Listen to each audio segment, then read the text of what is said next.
Welcome to Part F, the final episode of our six-part series on balance of payments and exchange rate regimes. We have built up the full framework: balance of payments accounting, nominal exchange rates, fixed and floating regimes, central bank intervention, the real exchange rate. Now in this final episode, we work through several detailed numerical examples that bring everything together. By the end, you will be able to compute real exchange rates, predict how policy decisions affect them, and understand the full system in operation. Let us begin. Section 1. Real exchange rate over multiple periods.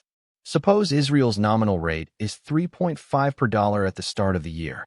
Israeli prices rise by 5% that year. American prices rise by 3%. Compute the real exchange rate change. The formula is E times P star over P. If E stays at 3.5 and the price ratio goes from 1 to 1.03 over 1.05, the real exchange rate falls to approximately 3.43, a real appreciation of about 2%. This is the standard problem. Inflation differentials drive real exchange rate changes even when the nominal rate is stable. Section 2. Multiple year compounding. Now suppose this 2% annual real appreciation continues for 5 years. The real exchange rate falls cumulatively by approximately 10%. Israeli exports become 10% less competitive over 5 years. This is the slow death by inflation that crawling pegs and weakly pegged regimes face. The central bank may not even notice. The nominal rate is stable, but the real rate is creeping up. Exporters complain. Imports get cheaper. The current account deficit widens. Eventually something has to give. Section 3. The crawl rate calculation. If Israel wants to maintain a stable real exchange rate against persistent inflation differentials, it needs to let the nominal rate depreciate. By how much? At the inflation differential rate. If Israel runs 5% inflation and the US runs 3%, the shekel needs to depreciate by approximately 2% per year. This is the crawling peg rate. Many emerging markets used this approach during the 1980s. Israel did. Brazil did. Mexico did. The crawl gave stability while accommodating ongoing inflation. Section 4. Compute trade balance from real exchange rate. Suppose a country has the following trade demand functions. Exports equal 100 minus 10 times the real exchange rate. Imports equal 20 plus 5 times the real exchange rate. At a real rate of 5, exports are 50 and imports are 45. Trade balance is plus 5. At a real rate of 3, exports are 70 and imports are 35. Trade balance is plus 35. As the real exchange rate falls, exports rise and imports fall, improving the trade balance. This is the Marshall-Lerner condition in action. Section 5. Marshall-Lerner condition.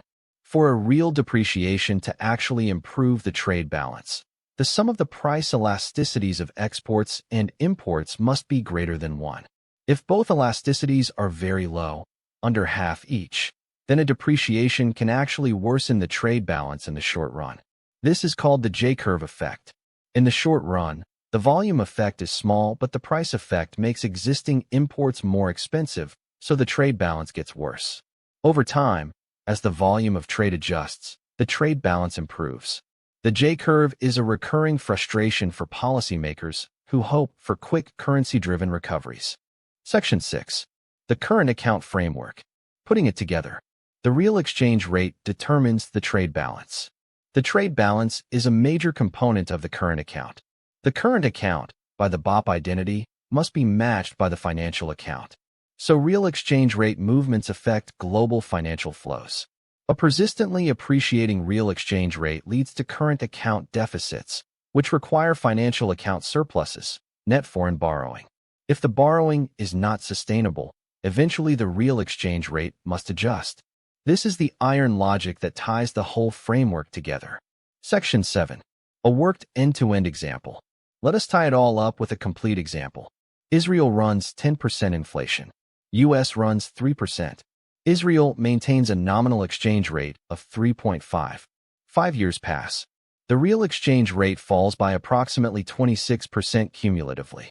Exports become much less competitive. The current account swings from a small surplus to a large deficit. Foreign capital initially funds the deficit through portfolio inflows. But after several years, confidence erodes. The deficit becomes harder to fund. Eventually, the central bank has to allow the nominal rate to depreciate sharply. The resulting devaluation creates a spike in inflation. The cycle restarts. This was the painful pattern Israel experienced repeatedly between 1975 and 1985. Section 8. The 1985 Stabilization. Israel finally broke this cycle with the 1985 Stabilization Plan. The nominal rate was fixed at a credible level. Fiscal policy was tightened sharply. The Bank of Israel committed to monetary discipline. Inflation crashed from 445% to under 20% within 1 year. The peg held. The real exchange rate stabilized. Israeli macroeconomic stability was restored after a decade of crisis. The 1985 plan is studied in every macro program. It demonstrates that when inflation and trade balance problems become severe enough, the cure requires fundamental policy change, not just exchange rate management. Conclusion. We have completed the six-part journey. From the basic structure of the balance of payments to the detailed mechanics of currency intervention, from nominal exchange rates to the real exchange rate that drives competitiveness, from the trilemma to the historical crises that demonstrate its constraints, from the numerical examples that quantify these dynamics to the policy choices that shape outcomes. Together, this is the full framework of international macroeconomic theory. Every modern analysis of capital flows, exchange rate policy, fiscal policy in open economies, and global financial stability builds on what we have built across these 6 episodes. If you found this series useful, please share it with someone who would benefit. And subscribe to Macroeconomics with Michael for more deep dives into the foundational ideas of modern macroeconomic theory. Thank you for watching all 6 parts.